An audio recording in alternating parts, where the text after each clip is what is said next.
Adventure Ho, Illumineers, and welcome back to another episode of the DuckTale Dads podcast. I am one of your hosts, Mack, joined again by Ryan and Nathaniel. The DuckTale Dads are healthy, we hope, at least for this week. We are all back on the mend from our household sicknesses from last week. Both with just kids probably bringing back a lot of stuff from daycare and school and whatnot, but we all persevered through the holiday season as well, and we're back ready to talk more Lorcana as we dive into the holiday season. Again, kind of one thing I want to make note is, Nathaniel, during your hosting duties last episode, you made note that our episodes are now on video. The problem was, last week's episode, the video didn't work. So sorry about that. Our goal is to now have these episodes available to you on YouTube for video. If you want to put faces to names, we have that option now for you as we're trying to expand our content. But a little bit of an oopsie is on our bad. The upload just didn't work. So we're still very much in the infancy with the video aspect of this podcast, but we're working towards it. Hopefully this holiday season brings us some more tech and our video uploads and just sound and quality of the podcast will continue to improve as we get past the holiday season. But with that, let's move into what's new in your world. So, Ryan, let's start with you. What is new in your world, sir? Thanks, Mac. Yeah, finally getting healthy, which is a huge, huge bonus. We made it through our Thanksgiving weekend. We spent Saturday with one side of the family and got to play with all those cousins, and then spent Sunday with the other side of the family and got to play with all those cousins. And it is quite the delight to be able to watch your little one start to actively, imaginatively play with their cousins and have those positive, happy, joyful giggles running around the house every time you're at one of these family gatherings. It is a true pleasure in life. Plus, the great food and the great company is always a bonus. A lot of food, and I have to contribute that good food to some of my recovery, I would imagine.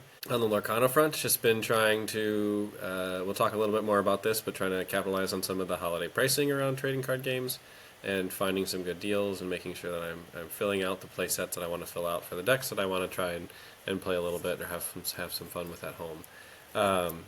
Finding some success with it, finding some challenges with it, and it's always a work in progress, but it's always fun to keep testing these new decks and playing with the new cards, building out all the new decks, and finding that purple is truly the color for me. It is a fantastic color. It's a very strong color right now, and it will be fun to keep playing Lorcana for the near future at least.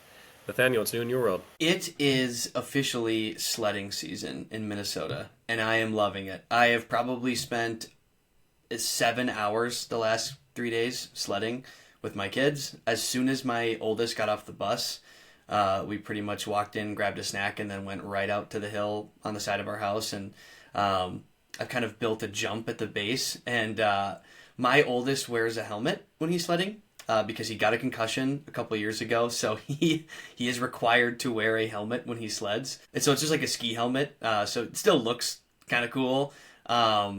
But so I wear mine to kind of like in solidarity with my kid. But yeah, so when he like flies off the jumps, I'm like, we're good. Like, even if he hits his head, like he's got a really good helmet on. So, I feel better about letting my pretty young kid like go down a hill pretty fast and still hit a jump. So that's been just like a total blast. I'm like fully invested in that. This child of winter, loving winter. So, that's been a lot of fun. Despite the fact that, like, I'm pretty sure this morning walking my oldest to the bus stop, it was like 2 degrees. So, like, kind of like offensively cold out. But you know what? You make the most of it, right? We've been doing this for a long time. From a Lorcana perspective, getting excited for not this upcoming weekend, but the following weekend. We'll talk about this a little more next week, but the Infinity event coming up. Haven't done any testing. Probably won't. Probably just going to send it like my kid does on the hill. But from a kind of current state and kind of as we gear up in the final month here prior to set champs, have been doing a lot more testing with my Purple Steel list, have been loving it, but have been finding that as for much of the last year, it struggles into one ink combination in particular that Ryan has made sure to remind me every time I play him, and that is Blurple. So it's rearing its ugly head in playtesting. Once again, still trying to crack that code. You can't beat everything, but man, I'd love to know like what is the narrow route I could take. Specifically in a best of three. Maybe when you're on the draw, especially. But having fun with that, right? Like, there's so much time. We have a full month before set champs, where I think the three of us are really looking at our first opportunity to play in anything even semi-competitive. So at this point, it's kind of just fun to just play the game and get some reps in and get punished for things now. So hopefully it doesn't happen in January. Mac, what's new in your world? Yeah, to your point about winter, the thing about Minnesota, right? What people who like our listeners who aren't from here, they might think, oh, from like basically August to June, it's like all snow, but that's not the case. Typically speaking, in December is when the snow starts, but over the last like 4 or 5 years, they've been like very not snowy weather. It's been not snowy seasons, and especially around Thanksgiving, I think it hasn't snowed until like December 20th, it felt like, for the longest time in the state of Minnesota. We've now had, at least at my neck of the woods, 2 6-inch snowstorms already in the past week. So we've gotten some good snow already, and it's felt a little bit different, coming from a Minnesotan, to have snow at this time of the year. And especially with young kids, it's also really fun for them to just be out and try and build a snowman when the snow is not sticky enough yet. But so that was fun. They were like, Dad, just build a snowman. And as it's like falling through my glove and it's just like snowflakes and not really sticky, where you can kind of roll it up into a ball. So that was fun to try and power through. But yeah, we've taken full advantage in our household as well when it comes to the snowy weather. But in another avenue, it's been super busy over the Thanksgiving week for us. My wife and I have hosted Thanksgiving. This was now our 3rd year with my side of the family.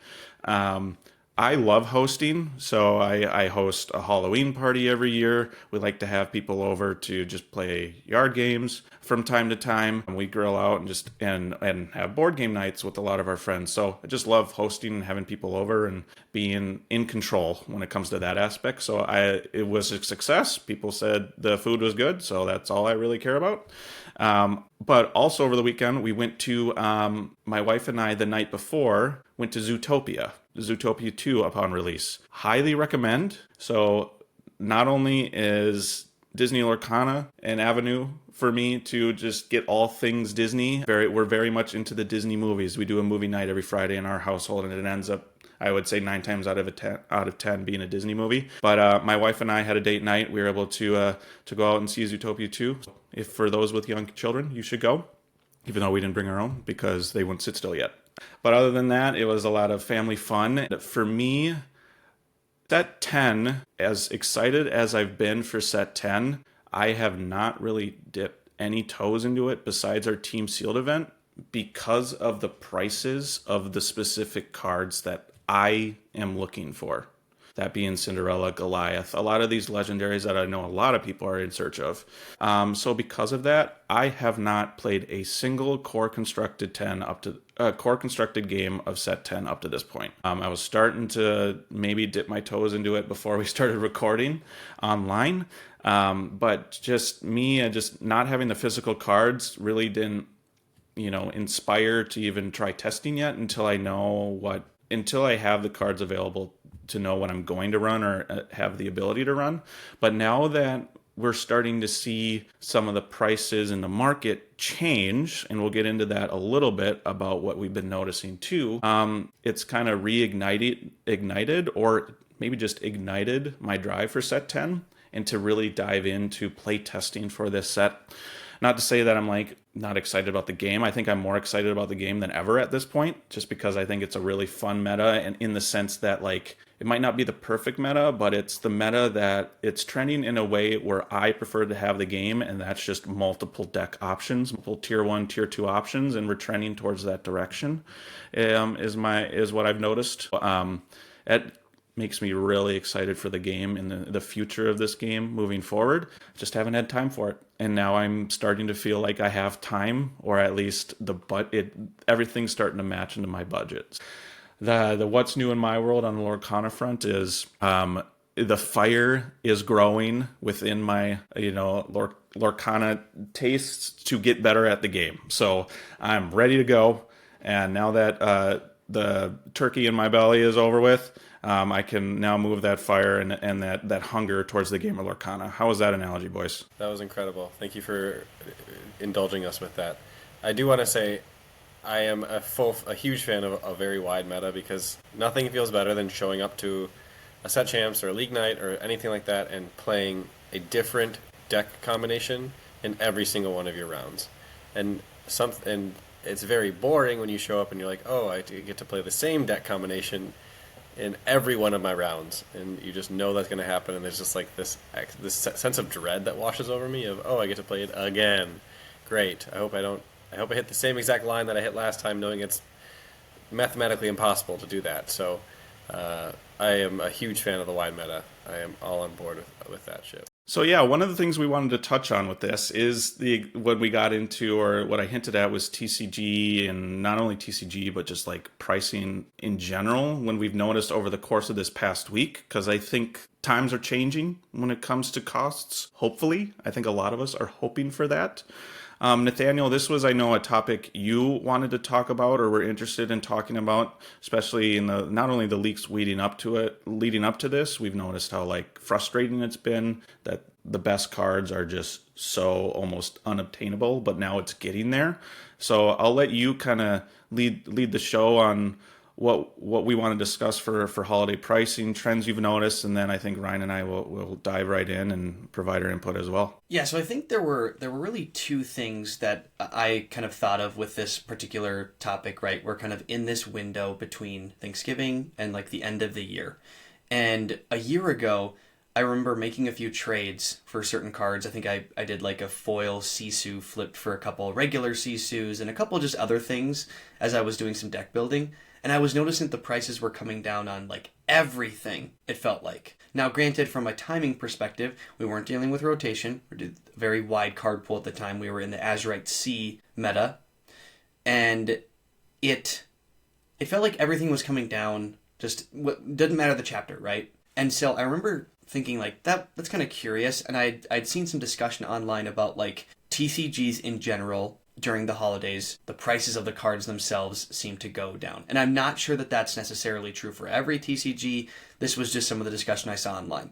And so I kind of waited for that this year to see like, hey, is there a way to maybe time this out? And again, we are not here to provide any type of financial advice of any kind, right? But I'd noticed that a year ago. And you know, it's interesting this time because now that we have a more like minimal card pool, it feels like the specific cards, particularly with results of big tournaments happening, are still holding some of that value. For example, Demona, right? Like she started out at like, I think around like 30-ish, and then started kind of gradually dip as more supply entered the market. And I actually ended up, like a couple weeks ago, I just was like, oh wow, I'm finding them for $16. So I bought 3. And I just checked just now, and they're back up to over 30. So it seems like a rule that you might expect to find. It's not necessarily true for every card, and I think rotation's probably playing into that a little bit with specific cards being super powerful and still very new and everything. One of the other things I was kind of surprised of from like just this specific card game in general too is I was like really wanting to get some sweet like sealed deals over Black Friday or Cyber Monday. And I just wasn't really seeing much of that. I think the best thing I saw was like 50% off like a Floodborn like starter deck. Like, you know, okay. But like not relevant for us like at all. So like I was hoping for like literally any type of little thing. But I just wasn't seeing anything out there, especially not for like newer stuff for Lorcana. There might have been some deals here and there Cyber Monday, like 30% off like a playmat or something like that. But as far as like the cards themselves, it doesn't seem like that's really a thing. So the other thing I did notice that I think is through maybe today was TCG Player was offering like a 10% promo if you bought some cards. So I got like 2 cards off of it that I was kind of looking for, which did happen to be cards that have come down in price. So maybe the rule is if the card's been around for like a while, this is a good time of year to start maybe thinking about it in this like November, December timeline. I think obviously meta relevance will always play a part in pricing, but I do think there's still something about this month in particular where, like, if you've had a card that you've maybe had in mind, just keep a close eye on how that's trending, because there is a chance that in this specific window in December, it might actually become more palatable from a pricing perspective. Again, I can't speak to newer cards because I think those are still holding pretty strong. Like, I still cannot believe I'm seeing Demona for as much, and I think Hades is creeping up closer to like 35 now. Yay, playsets, as another resident purple player. Yeah, that price point is quite high and climbing, it seems. We talked about it last week, I think, of the like affordability, or maybe 2 weeks ago now, of the TCG in general. And I think it's kind of trending. And there's definitely budget options, right? There's definitely options to not play these legendaries as a full set of 4. If you're only able to get 1 or 2, or maybe you get lucky and you pack 1 or 2, maybe it's not worth it to then go out and buy them, but you can. There's definitely ways to craft a deck around not having those specific cards, and ways to kind of like try to replace it with similar effects. So just that those legendaries seem to do it much more efficiently than having to replace like 4 or 5 cards for those 2 cards that you may be missing, or 8 cards for the 4 that you'd be cutting out. So I'm also seeing the TCG holiday pricing kind of fluctuate and help a little bit with the market. I think the Disney store was doing like 30% off orders over 150, and so that included any like Lorcana product that they had on that store as well. I think it was also then like 20% on orders over 100. So if you just bought a booster box at list price, then you'd get 20% off. If you bought a booster box plus anything else, you'd get 30% off pretty much. So there was that out there. Otherwise, just looking at singles and trying to maximize value on singles is kind of the name of the game right now. I'm trying to find some Cinderella copies, and that is proving difficult. Even though it's come down from where it started. No longer a $50 legendary, but it's still sitting in that like $35 to $40 range. That's just is like hard to bite the bullet on. Hard to do that. Yeah, I have some thoughts on I've gathered more thoughts over the course of the last couple of weeks as we've started to dive down this road even further and more thorough when it comes to pricing in the game, especially with new players. And we talked a lot of it with rotation and whatnot, how it's kind of like restarted the game, so to speak, kind of in a micro way.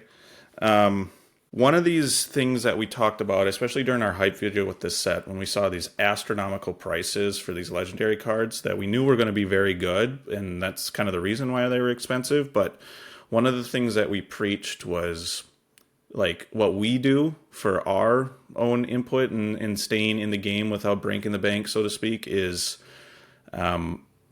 preaching patience.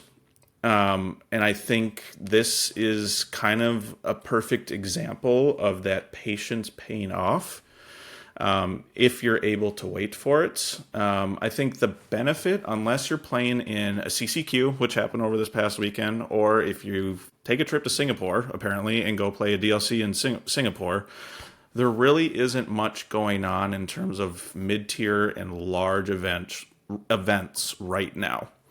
So if you were patient and not playing in a lot of these events that just aren't available, it gives you an opportunity to hold, at least what I tried to do, hold and wait to purchase cards, to wait till the market dips, or until I actually am like getting ready myself to prep for this set, for example.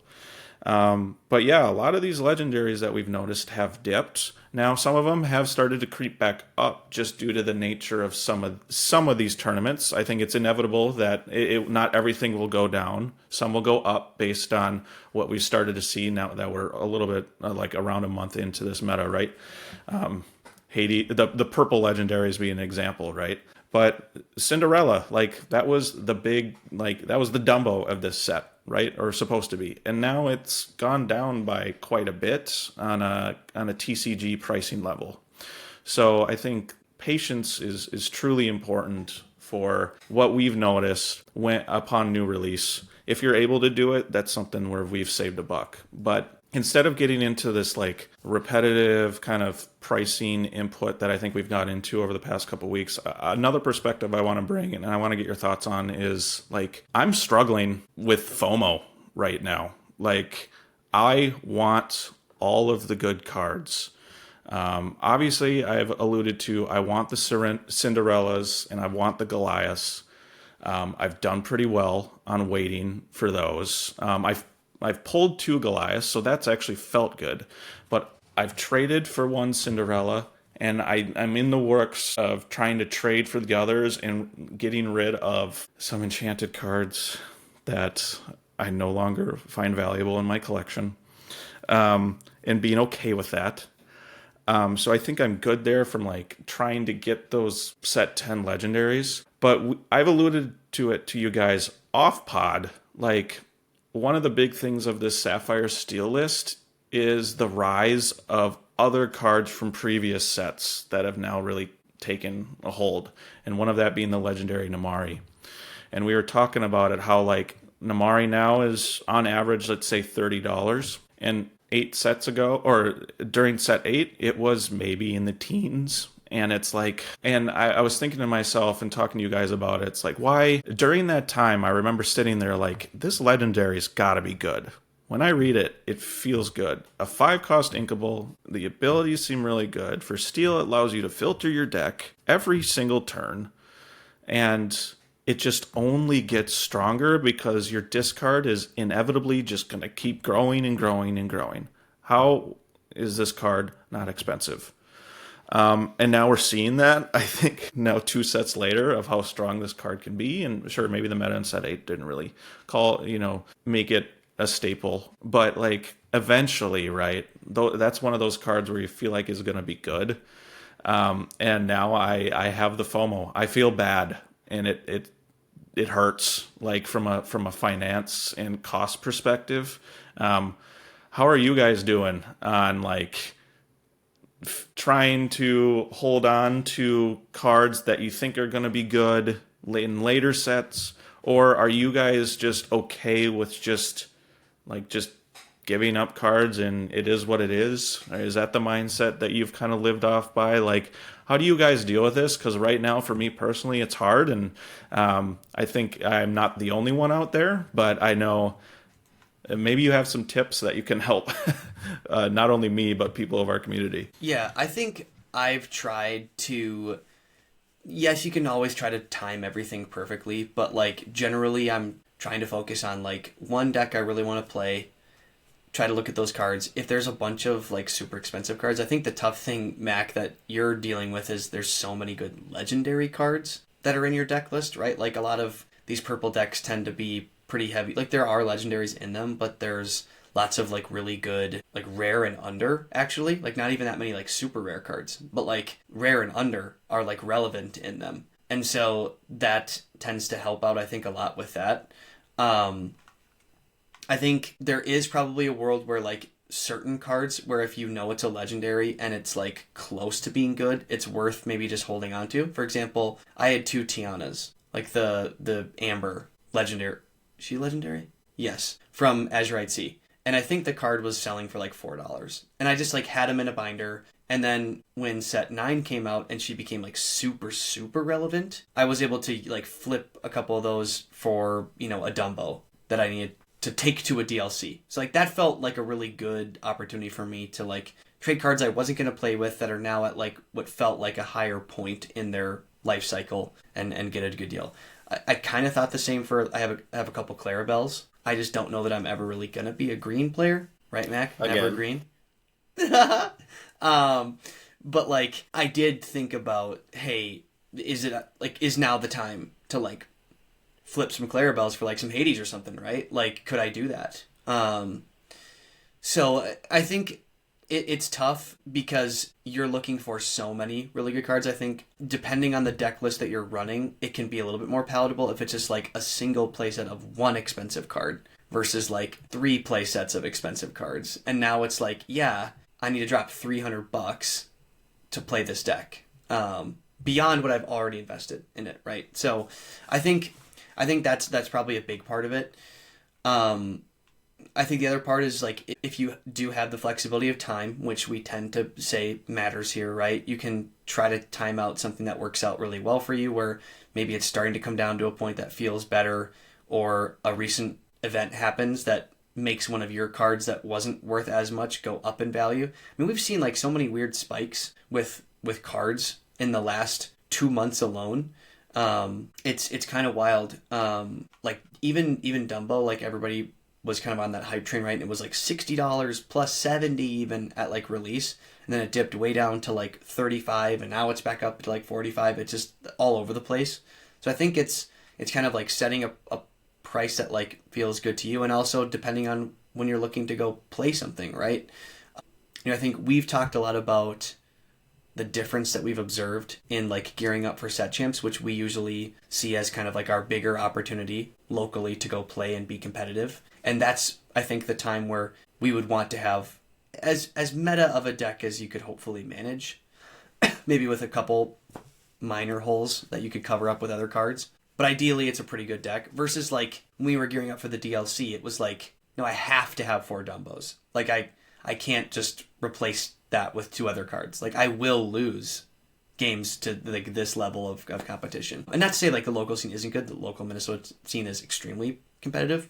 But I think like if you're thinking about like maxing out your opportunity to like perform, you would want to bring the best possible deck you could if it's going to be like a big tournament, like one that large, like a DLC. I think the other thing that this creates an opportunity for, like I briefly mentioned, there's the opportunity to try to craft a deck around not having those cards, those expensive cards. And it's a great opportunity to really engage with the game, engage with the deck building process, and also engage with your local player base, right? If you have a local store that you go to and you're able to get to even a league night a month, or if you're able to talk to a group of players through Discord or something like that, most players in this game are open with their opinions and are going to tell you the honest truth. If you send them a deck list, or strike up the conversation and ask them to look at your deck list and give you some suggestions, they're more than likely not going to intentionally steer you in the wrong direction. People seem to be very good-natured and good-willed in this Lorcana community, so a great opportunity to really engage with the game in that way and strike up those conversations with your local player base, or with any players you may find online that you may be talking with, to try to really craft a deck without having those expensive legendary cards. And it is possible. It just does take some creative deck building and some dedicated play lines that you're committing to. Not as much flexibility in the deck usually, because those legendaries are designed to be strong as well. But it is definitely possible to create a very competitive deck without having full play sets of the expensive cards, and just going with what you've pulled from like League Night packs that you've pulled open, or maybe you were able to get in a trove and you got a couple of good legendaries out of there, and you made it to a sealed event at some point, just at like one event a month, and you made it a sealed event. Be able to like pull some interesting cards out of that, just to make it worthwhile. So I think it's a great opportunity to really engage with some of the more challenging and more of the creative mindset around the game, with creating deck lists that are still viable and can still be very strong and competitive, without obtaining playsets of those flexible, legendary, expensive cards. Yeah, one thing I've come to accept, especially I think the early phases of this set, and maybe part of the reason why I haven't really started play testing really intensely right now, is I think I'm the perfect like test case for Ravensburger to just farm money from. I am not only a player of the game, but I am a collector, and I alluded to like the FOMO person, in the sense that like I'm searching for play sets, because I was definitely 6 months ago was of the mindset of like, will I play Diablo Devoted Herald? Maybe not, but I could. And if I choose, then I'll have it, right? Or the same thing with like Rapunzel, Gifted of Healing. Like I want to make sure I have it in the background just in case I want to play it. And that was something I was definitely going through, at least for sure, 6 months ago. I think we've alluded to it before, like we're not the group that like buys 4 cases and just goes through and to ensure that we have play sets of every legendary, so we ensure that we have everything we need with whatever deck we want to build. We just don't have that ability to do that based on what we want to commit to this game. We look for specific cards to fill in the specific decks that we want to run. And I think what I've started to learn over the course of the last couple of weeks is like in my core, I am a control player. So maybe focus on just getting the control-y cards and focus on getting those play sets. And then like Namari is the perfect example. Namari's definitely not an aggro card and is more so like a mid-range control card. And that's a perfect example where that FOMO may be a little bit more warranted in the sense that like that's a play set where I could actually feasibly see myself playing rather than an Emerald Devoted Herald where I'm not a discard player. Why did I need to get that play set, right? Which hands in the air, that's me. I did it. So like,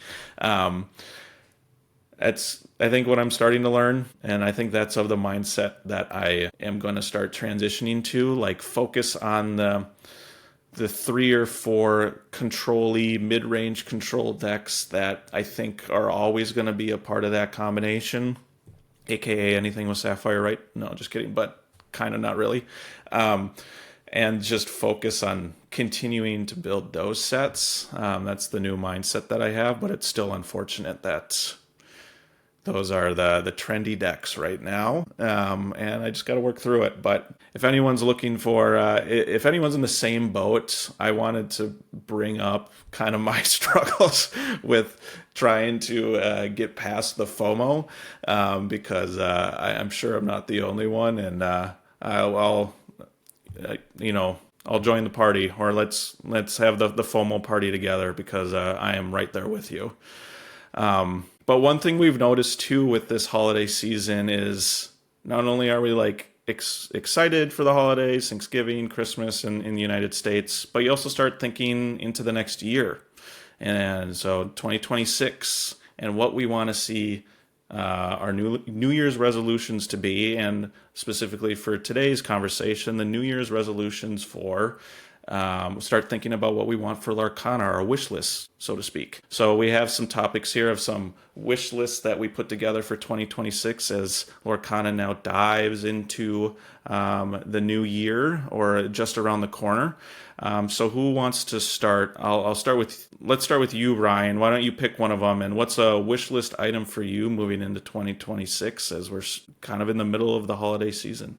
One thing that I want to see that's on my wish list for Lorcana in 2026 is just the iconic pairs go back to being thematic, and pairs of characters that I would expect to see paired up. Necessarily expect to see Hades and Ariel paired up.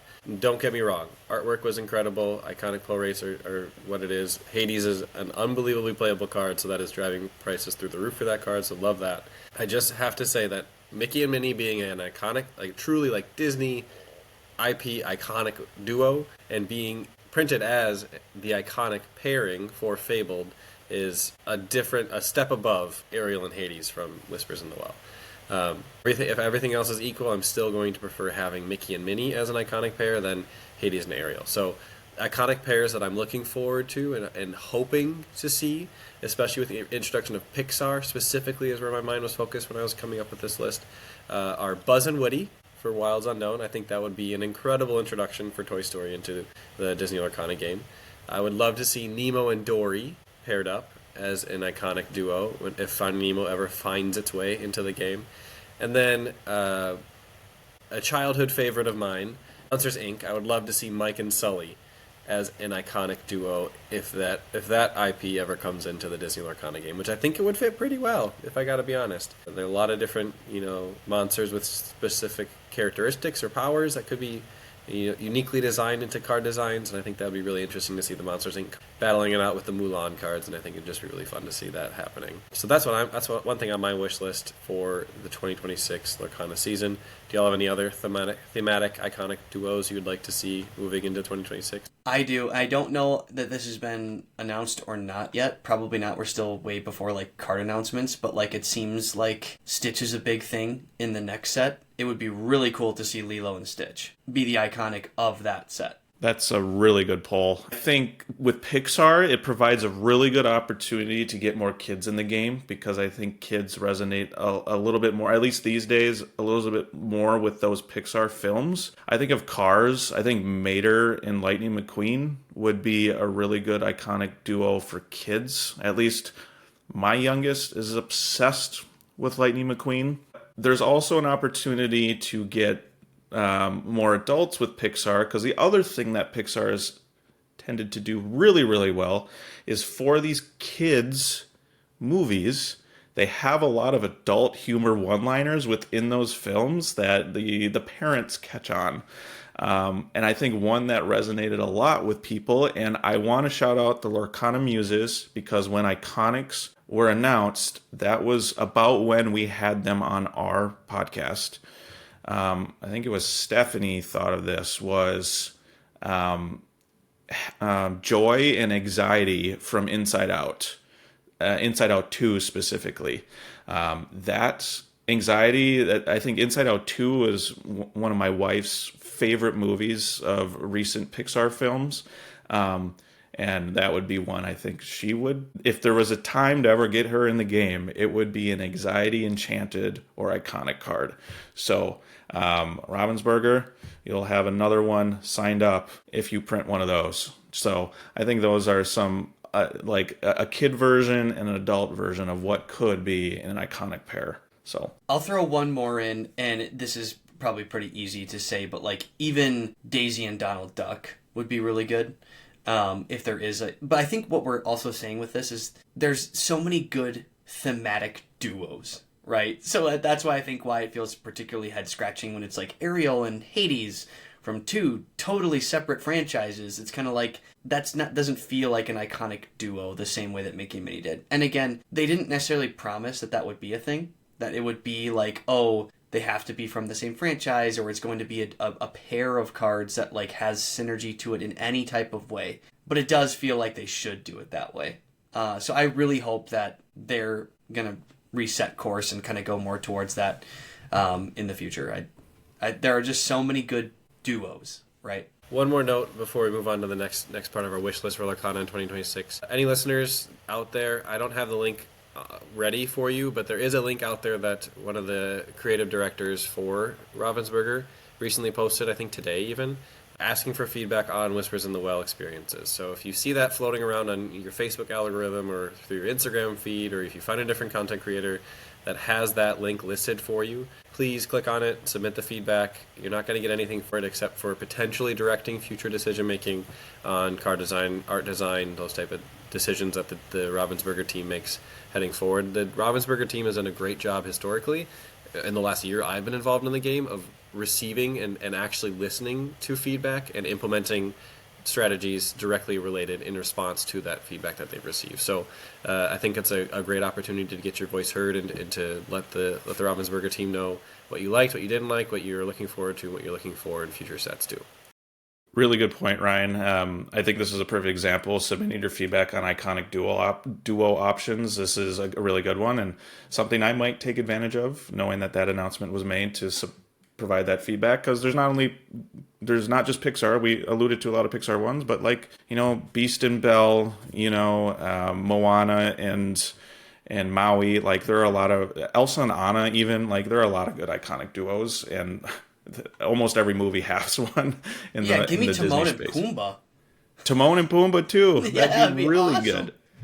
Yeah, so there are a lot of good options. We're just so excited for Pixar, as you can tell. I want to pull up the next one for my wish list of Lorcana 2026, and that I alluded to it a little bit before. Wide meta. Continuing to have a very wide meta. I want to have 10 to 12 playable decks in the tier 1, tier 2. Decks that have the ability, like realistically have the ability to win set championships. It felt bad, although we didn't play in any set champs for Fabled. We prepared for a DLC, so we can only imagine that the decks that won set champs were kind of what we prepared for when it came to DLC Milwaukee, but like there were like 5 decks. Let's be honest, like 5 decks that took up 90% of the field. It felt like. And that was the biggest drawback from rotation was removing that very wide meta that I think had established itself post Hiram ban set 7 and into set 8. Specifically for me, Ruby, it's trending upwards. It's getting there. Ruby Amethyst has done very well, as we've seen in at least the early stages of Whispers in the Well. But let's continue to give Ruby a little bit more love. All I'm asking is, it doesn't have to be a full board wipe, maybe a semi-board wipe, just maybe to remove 2 or 3 characters at once. It doesn't have to be fully wide, because as we're starting to see, we just see a lot of people just keep things upright and not turn them sideways, and boards just get substantially large. And if you don't have a Strength or a Baby Zeus, you can't really get rid of those, or an Elsa Fifth Spirit to Force Exert, for example. You can't really get rid of those cards. So I think we need more like board wipe options or like semi-board wipe options in the game, and Ruby tends to be that color. So that's my wish list, is wide meta, and in order to do that, you need to pump up the love for Ruby. Let's hope it comes around 2026. Yeah, Mack's just waiting for that Be Prepared preprint. Really, that's all we're hoping for. Or Big Sisu. You know, I think I'd prefer the Big Sisu because there are a lot of minus strength options, and you get a character on board, and they reprinted all of the shift options. So it's just one card left that they have to do. They have the shift options already. They just need the bigger one. Yeah, that's fair. I will say, Mac, you should just try playing blue-green again. They have a board wipe. They have multiple board wipes now. They have Spooky Sight. They have Under the Sea. They have Malicious, Mean, and Scary plus Big Prince Philip. I think we've learned that I'm not a green player with our most recent adventures at Milwaukee. So green is something that I will prepare for my opponent to play. I don't think that's a combination that suits me very well. But you never say never. But I'm trying to hold back on my FOMO specifically for green. That's fair. And I would second the wide meta, as I did earlier, that I do love a wide, healthy meta. 5 decks was pretty good, I would say, for a rotational set, where they were down a bunch of cards, down to 800 or 1,000 playable cards in the pool of playables, a handful of those being reprints. And now with set 10, I think they've just exploded the power level and the deck options out there too. So I do think that it's getting wider and wider. I think by definition it's impossible to have that many tier 1 and tier 2 decks, just because a lot of that tiering is based on percentage of meta share, and if you have that many decks also all fighting for meta share, then nothing ever really rises to the top of tier 1 or tier 2. But that being said, I do think that there's plenty of viable options on the right day with the right matchups, more and with what feels like more agency than was available in Fabled, where Fabled very much felt like, how good is your luck stat? And if your luck stat is low, a la Nathaniel and his dice rolls, then you probably aren't going to win a whole lot of games. But if your luck stat is high and you find the right matchups and you hit the cards you're looking for, that is where the skill variation comes in, is that luck level. So I'm all for a wide meta. I love that being on our wish list for 2026. Yeah, or maybe it'll just be doomed to mirrors all day long. I think another item I would love to call out that I've talked about before and remains at the top of my wish list from Ravensburger is to please bring back the runner-up playmat. I think this is something that was universally liked by the Lorcana community. I understand that there's more cost involved with that, so if we have to find some sort of way to offset that, I just think it offers up something that is very positive. I don't think anybody was like, oh man, the value of my first place mat is adversely affected because there's a runner-up mat. This stinks, right? I think there are so many people out there, right, who've worked hard all day, played really well, and maybe they came a couple turns away from winning, but they got second. You should get more than what somebody who got 7th got from that tournament. So I love that we've expanded the prizing from 4 cards to 8 cards. I think that's good. More people are getting fun shiny cardboard. That's usually a good thing, I think. Maybe not necessarily for value, but I think more people leave with a little bit more of a smile, right? But I think that has somewhat come at the cost of the top end pricing feeling as worthy of the performance, we'll call it, unless you get first place. So you can always lean on stores to like kick in more stuff and maybe make your decisions about which set champs you attend based on that. However, I just think Ravensburger could really step in here and help out the entire Lorcana community by just saying, hey, you know that mat that didn't have champion written on it that still looks really amazing and you'd probably love to have on your wall or to play with? We'll bring that back. I really hope it comes back. Well, I don't know. It probably won't, but it can remain at the top of my wish list in probably like my top 3 spots for the last year. I think for like me, I've even like taken a step back in the sense that it doesn't have to be a playmat, but there needs to be tiered pricing, like of some sort, like something. And I've honestly slowly become more of the opinion of let's go back to 4 enchanted. So the 4 like semifinalists earn the enchanted. Top 8 then get something else. Like therefore it then increases the value and the drive for the enchanted again. Then your runner-up gets something else, playmat, what have you, doesn't really matter. And then obviously the champion gets the champion playmat as kind of standard or what's become standard. To me, what's frustrating as I've started to think about it more and more over the last 2 sets is the fact that for set championships, like in their guidebook, in their rules, that incentivizes. Thank you. That was a struggle. Having as many people sign up as possible to get to a top 8, for example, or to have big fields, right? That's all they want is to spread competition and spread like just the game in general by having as many people show up as possible, and to have it watered down or just pinpointed to only one person gets the benefit. It seems those 2 things don't align to me. You want as many people there, but sorry, it goes to only one person. That just, I don't know, something in my brain, it's not clicking in my brain.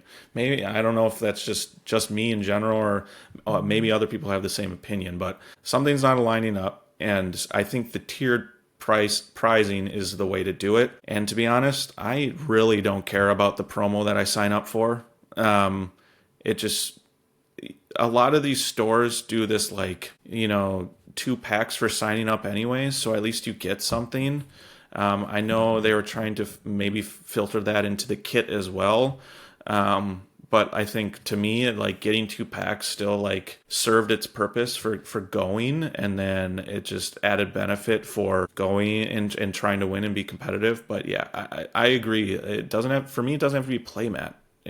Tiered pricing or I don't know, something to spark the competition more for those more competitive players. I get that may alienate other non-competitive players, but it's just I think there's a better balance there that we're just not experiencing. So that's my opinion. Yeah. That's my hot take. Well said, Mack. And I think like that's really what I'm looking forward to, is like what makes sense in my brain is tiered pricing. So the better you do, the more things you are earning based on your performance.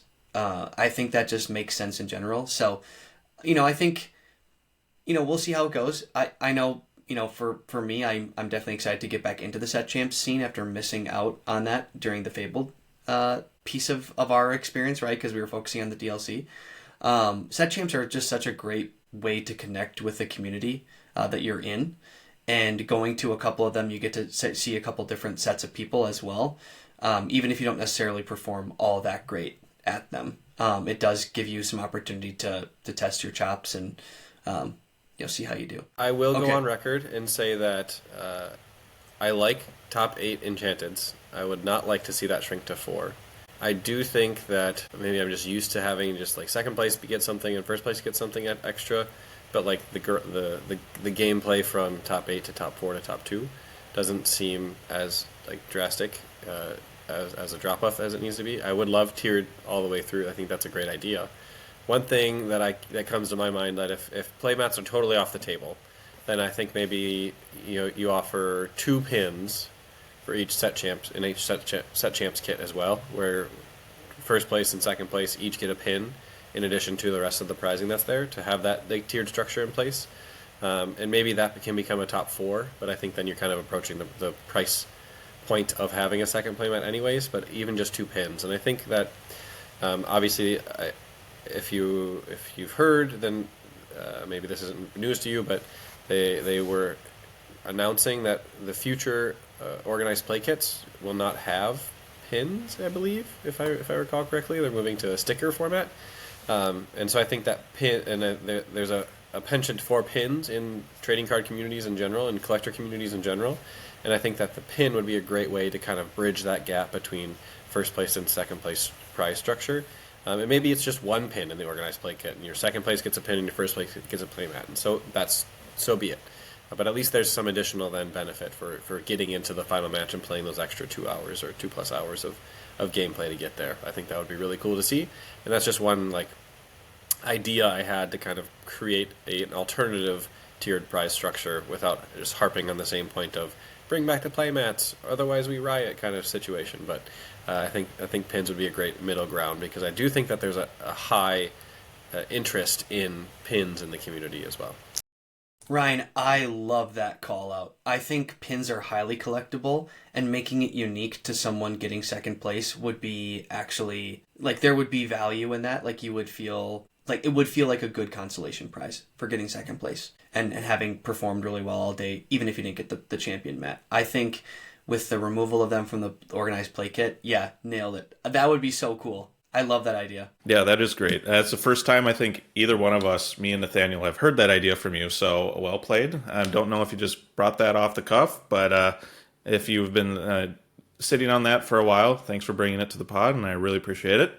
But to avoid all doom and gloom from what feels like for this wish list, Ravensburger, please do this, please do that. One thing that they're starting to do that we've noticed, the final wish list item for at least today, is the expanded DLC stuff that we're starting to see. Milwaukee, I think, was kind of just the first stepping stone into just getting Season 2 kicked off, at least for North America.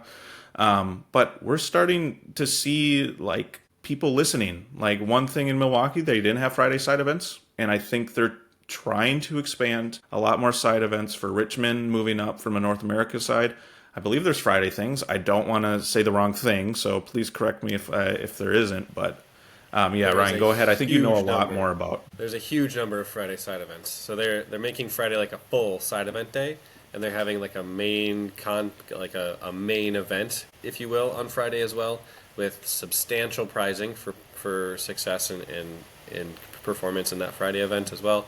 They're having another huge event on Saturday as alongside the main event. There's another secondary side event main event that they're putting on as well, again with substantial prizing tied to it from the prize wall, and then doing the same thing on Sunday that they did in Milwaukee with a substantial side event as main side event as well, with again tiered prize structure all the way up through 7 wins, in addition to prize tickets that you would win along the way as well. So they definitely are expanding the side event structure for Richmond, which is a huge bonus, and kudos to the Pastimes and Ravensburger teams for collaborating and bringing that to fruition. Yeah, and I know there was, when they were first announced during Worlds, people were kind of annoyed that the number of North American DLCs went from 6 to 3, and rightfully so. People were frustrated.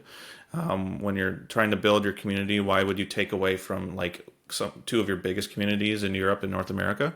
But as we've talked about before, if you want to be global, you need to start expanding to global markets. That's just kind of the way that business works.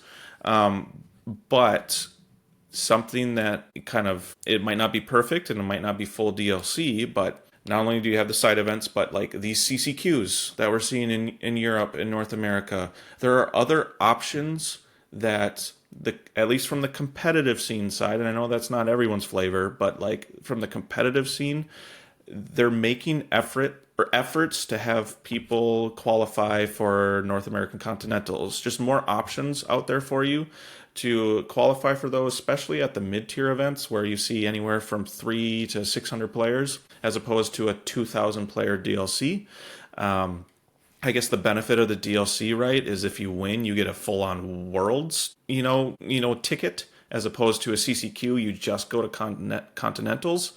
But still, they're making. I think they're trying to expand the avenues that what people felt like they once had with 6 DLCs season 1. They're trying to expand it to those options to at least match that in every way they can with the DLC competitive scene, and that's something that I think we need to call out from a positive side. Like, Ravensburger's listening. They're also listening to card feedback. The only problem, as we've alluded to before, is that, like, sorry guys, card games, you really can't print new cards on a whim. You need to wait 6 to 8 months for that new card. So we're starting to see that with, like, promo cards. The Maleficent Dragon, I think, was a big hit. And when a year ago, everyone was kind of down on all the promo cards for set champs. So it's like they're listening, and I think that's something to take note of. Please continue that, Ravensburger and the Lorcana competitive side. Like, that's our wish list. Is you're doing a lot of positive things there, and that needs to be called out. I think one other positive point to add to that, Mac, is the expansion of the main event fields as well.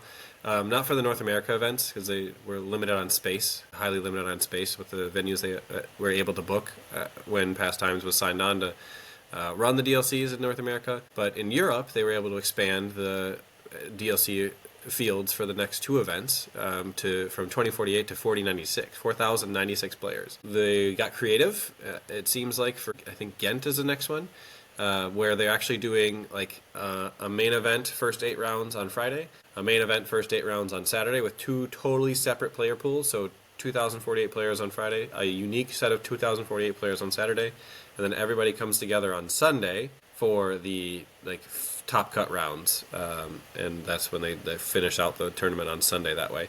And I think that's a huge bonus, that they heard the feedback from the first round of ticket sales, and they said, what can we do? And they were able to find a creative solution to double the field for the next 2 European DLCs.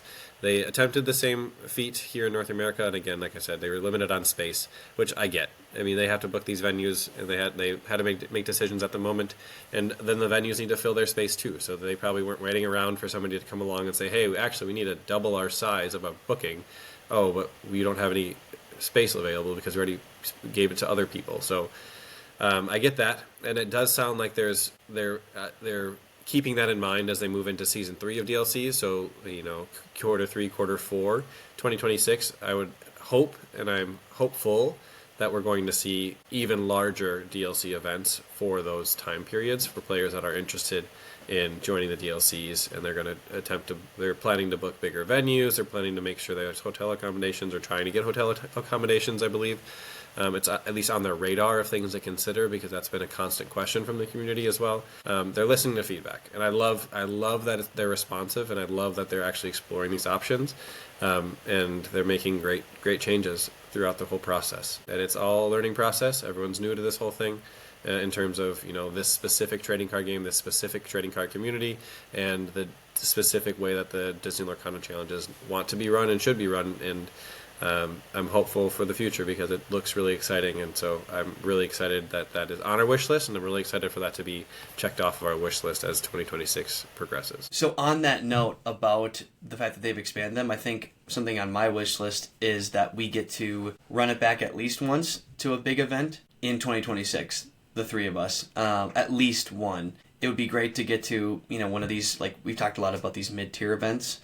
It'd be really cool to go do something like that as well. But even if there's a way that we could make, like, indie work or something, it would be really, really cool. So I've still got that in kind of the back of my brain as something that, again, even if I have to fall on the sword and take the attendee badge and be the one who doesn't get the competitor badge, I'd still love the experience. So I hope as these continue to expand themselves and there's more options to go play at big events, I hope that we do have the opportunity to go do that again as a trio, and maybe lots more from our community. We were really lucky with Milwaukee.